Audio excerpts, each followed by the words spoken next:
Here is a breaking news update from Ebony People TV that's caught everyone's attention since yesterday. Now, this man right here, his name is Franklin Okechukwu. He is a newly elected chairman of Ogbaru local government area in Anambra state and has been arrested in Texas, USA, just barely a month into his new role as the chairman of his local government area. This news is making waves both at home and abroad as we speak.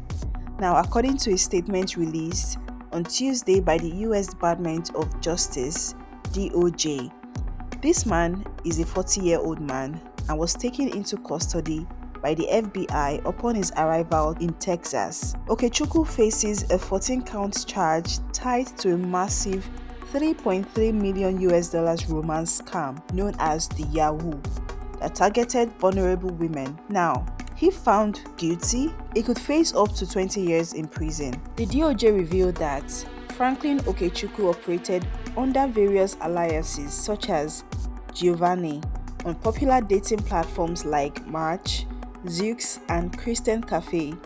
His modus operandi involved using fake images and claiming to be in the military and stationed overseas.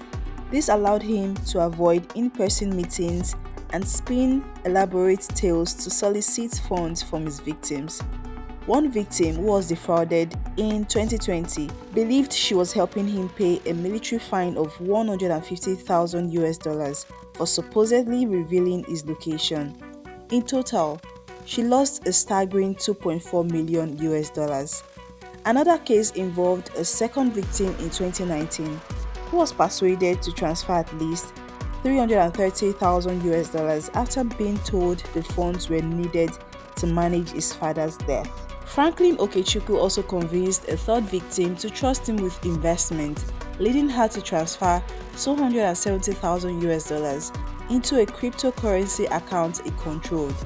A fourth victim was defrauded in August 2020 after being told stories about financial troubles related to funeral expenses and school fees, leading to a total sum of 310,000 US dollars loss. The DOJ outlined that the charges relate to multiple instances of wire fraud linked to these scams. These include communications and the transfer of funds from the victims to accounts managed by Franklin Okechukwu and his co-conspirators. This news has left many shocked, especially considering Okechukwu's recent election and him winning as the chairman of his local government area, and the trust placed in him by the people of Ogbaru in Anambra state. The implications of this arrest stretch beyond local politics as it raises questions about leadership and accountability. Stay tuned to Ebony People TV for more updates.